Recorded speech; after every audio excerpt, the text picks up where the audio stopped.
Careless People by Sarah Wynn-Williams. Buzzy books often fail to live up to the hype. So, to save you from wasting your time, I read them and give you my honest take. My name's Alex. Welcome to my channel. Sarah Wynn-Williams' Careless People rocketed up the bestseller list not only for her insider takes on Facebook. She worked personally alongside Mark Zuckerberg and Sheryl Sandberg for years, but also because Facebook/Meta has tried to shut the book down. It's absolutely no surprise to anybody that Meta's response has provoked a Streisand effect. As unflattering as this book may be to Zuckerberg and pals, you may be wondering whether or not this book is even worth a read. That's the question I'm going to answer in this review. Before reading the book myself, I checked out several other reviews, none of which convinced me. They promised the book would be a salacious, spicy tell-all.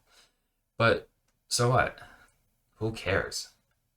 People already know that Meta does very morally questionable things. So why should we waste our time reading a book that's telling us what we already know? That's the mindset I went into reading this book. Additionally, the specific lurid details touted in the reviews made me think that the book might just be super depressing. And who wants to spend their time reading a super depressing book about things we already know? In any case, I decided to give Careless People by Sarah Wynn-Williams a try for all of you dear subscribers. Make sure you listen to the end so I can give you my final recommendation. I want you to understand the structure of the book so that my recommendation has more value to it.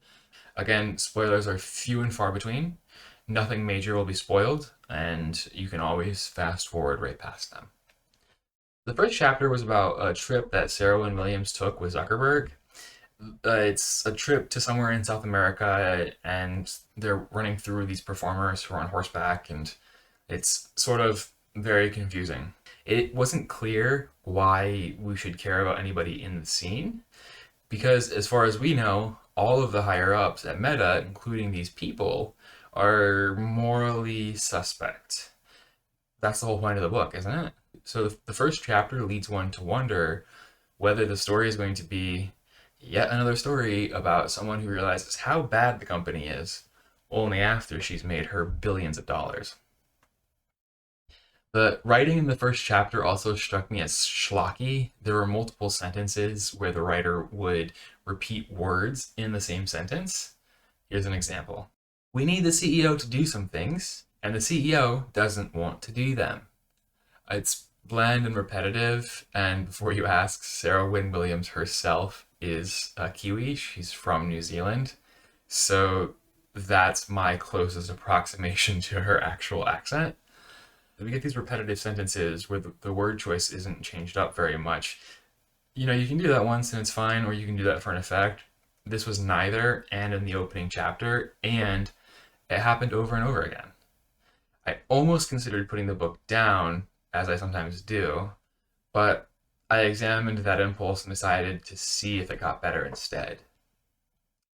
There is a shocking revelation in the first chapter where Sarah Wynn-Williams says that she's sitting with Mark Zuckerberg as, quote, well, I say quote, but it's more of a paraphrase, that she's sitting with Mark Zuckerberg on a private plane as he's realizing that Facebook probably put Donald Trump in the White House. That's pretty shocking. The second chapter then switches a little abruptly to Sarah Wynn-Williams' childhood in New Zealand. I'm not ruining anything by saying she survived a shark attack. I will say that in this book, the shark attack is probably the least interesting thing, and that's saying a lot about this book. We have to get through the whole entire chapter on the shark attack. So the shark attack is cool in its own right, but it's distracting us from our reason for reading this book, which is the narrative about Meta, where we want to learn what's going on with this company and how it's affecting our lives. I thought if the whole point of including such a detailed description of the shark attack was to either A, draw some kind of moral about it that would then be important later, or B, because the shark attack itself would be important to some sort of revelation later, the shark attack is foreshadowing, maybe the part of her that got bitten would become later to people at Facebook later in some way. But in either of those cases, if A or B is true, then the author needed to signpost that better and say, I'm telling you this because it's going to be important later, which the author can totally do. The author's job, in fact, is to make us understand why we should care. So it was very shocking to read an account of a shark attack where I was wondering why I cared. So the first two chapters drag a little bit. Then we fast forward in the third chapter, Sarah Wynn-Williams moves to Washington, D.C. She's getting involved in Facebook at the early days. She had been working at the New Zealand consulate and at the UN. She decided that she loved policy work and saw how massive Facebook could be before the executives at the company saw that. I say trying, but the word trying really undersells the amount of work Sarah Wynn-Williams did to get into Facebook in the early days. She was relentless in her follow-up, almost to the point of professionally stalking people in order to get in front of the Facebook executives to convince them to create a global policy position for her that didn't exist. She struggled for years to get hired at Facebook because the team didn't think that what she was saying was exigent for their business. So in terms of the book, immediately we know that not only was Sarah Wynn-Williams a higher up at Facebook, but she fought tooth and nail to get her job. It's not like she just walked into Facebook and got hired randomly. She put in so much time and effort to get hired, to get them to create, to carve out a niche role for her in the early days. So that's her responsibility in all of this. But she still doesn't get hired for a while. When the Arab Spring happens, Facebook starts to understand that they are going to become a global force. Before too long, they hire Sarah Wynn-Williams on. It's Sarah Wynn-Williams doing the impossible to get Mark Zuckerberg and Sheryl Sandberg in front of heads of state, the PM of Japan, the PM of New Zealand, the president of Guatemala. There's a little debate about that. The first two chapters in retrospect seem like something maybe the author did at the editor's behest. In any case, if you can slog through the first two chapters, then the story really starts taking off by chapter 3, and you're hooked. In fact, there are some laugh out loud moments. So these are like some tiny spoilers, but I feel like they're important for you to understand the tone of the book, which I think will help people decide whether or not they want to read it. So you can skip ahead. I'm going to mark a spot for you to skip ahead to if you don't want any spoilers whatsoever. If not, keep watching. So one such laugh out loud moment involves Sarah Wynn-Williams' boss named Marnie sitting down in the early days of Facebook to a meeting with some German authorities who are considering banning Facebook or at least censoring it. So, Germany and Brazil traditionally have been at the forefront of monitoring internet technologies. So the German team comes to DC to meet with Sarah Wynn-Williams' team. They're in a nice spot with a bunch of other professional offices around them. True to Facebook form, the Facebook office in DC has been redesigned to look more like a tech office. So, exposed vents and pipes, open air space, no cubicles delimiting different offices from each other. So the German authorities come in, and this is the first time when there's been a motion to censor Facebook. So the policy team is on edge. This is their first time to prove themselves. The German authorities come in right off the bat. They say, this place can't be up to code.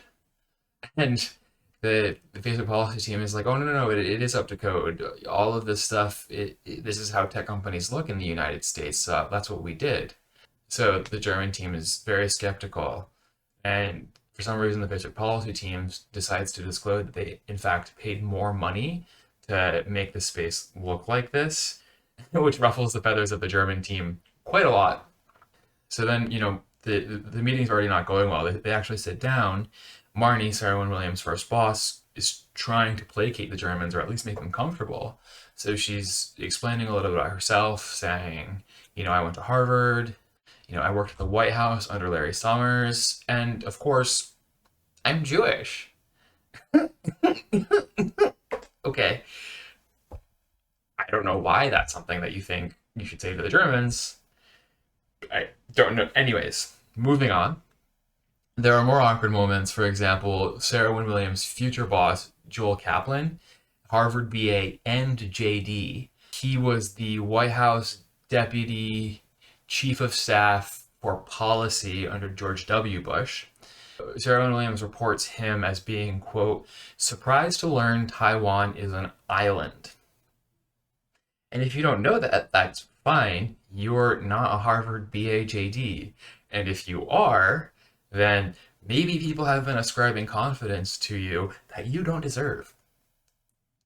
Sarah Wynn-Williams continues, I have to explain to Joel Kaplan so frequently where different countries are located, I offer to buy him a map. Of course, Joel Kaplan declines the offer to save face, but within a few weeks, there is a world map in his office, nonetheless. So the first part of the book focuses on Sarah Wynn-Williams' time working for, alongside, with, Sheryl Sandberg. If you don't know, Sheryl Sandberg published a highly influential book called Lean In, which essentially says that women can make it in corporate America. They can have it all, if only they lean in to the discussion, to corporate America, to all of the happenings. So the idea is that women can achieve the same that men can if they're willing. The criticism I'd heard about Sheryl Sandberg's philosophy was that her ideas are great if you have the means to hire maids and nannies. While that criticism sounded reductive, it turns out it's not far from the truth, at least according to the portrait that Sarah Wynn-Williams draws of Sheryl Sandberg in this book. So if you're a working woman who's felt guilty for not having it all, reading this book and learning what Sheryl Sandberg says versus what she actually does might help absolve you of those negative feelings that have been unduly imparted upon you. At a certain point, the book does read a little bit like it's heavily critical of Sheryl Sandberg. That might make you wonder why Sarah Wynn-Williams focuses so much on the women at Facebook, when surely the men are just as bad, or more likely worse. At least the women know where different countries are on the map. The author does a great job at subtly guiding your understanding on this matter. Sarah Wynn-Williams was working mostly for women at Facebook until she started working for men. It's that simple. When she earns Mark Zuckerberg's trust enough to start working directly for him, which is the second half of the book, then stuff about him and the other men at Facebook/Meta really starts coming out. This book has meetings with Aung San Suu Kyi, escapades in the Colombian jungle, Succession-level corporate drama where they're looking for a body to do a little jail time. I'm going to do my best Shiv face. No. One more time. Just do a little jail time. It has Mark Zuckerberg's decision to skip the birth of his first child, which his wife Priscilla said she was cool with, but Mark might come to regret it. As Sarah Wynn-Williams says, well played, Priscilla. This book has people letting Mark Zuckerberg win at Catan, and he's unable to realize that they're letting him do that. It has political bunglings that would make Julia Louis-Dreyfus in Veep look competent. It has very specific details regarding how Facebook exercised political power against people for authoritarians, not merely arguments that boil down to, oh, social media bad. It has Kony, it has ISIS, it has the Israel-Palestine conflict. This book really has it all. And more than being a tell-all by someone who got rich off of other people's suffering and then thought better about it, Careless People tells the story of a woman, a working mother, who tried to change the system from within, who tried to play the corporate game, only to find the company she helped grow to global significance indifferent to her suffering, indifferent to the measurable negative externalities it was creating. And the author found herself kicked out of that very team she was instrumental in bringing about to bring the company as a whole onto a global playing field. The reason she was kicked out was for nothing else other than reporting well-documented sexual harassment and or assault. The previously alluded to response by Meta has been pathetic. Not only have they received an injunction against Sarah Wynn-Williams from promoting the book, they also published a response on their website claiming her book is fallacious. We all have a necessarily biased take on things. That includes Sarah Wynn-Williams. She's telling her story as she understood it. But even if what she's saying is 25% correct, that's far more disturbing, far more relevant, far more than anything you can imagine. And for the record, I'm inclined to believe that this book is at least mostly truthful. Sarah Wynn-Williams is not always presenting herself in the best light. Careless People by Sarah Wynn-Williams is more relevant than you might be able to guess based on any current promotional material, review, or recommendation. I would highly recommend this book to anyone sick of working in corporate America. I would recommend it to working mothers, especially those who know about Leaned In, either positively or negatively.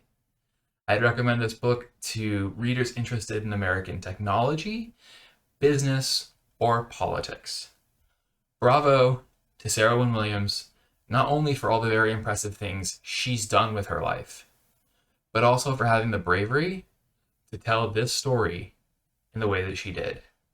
I highly recommend Careless People by Sarah Wynn-Williams.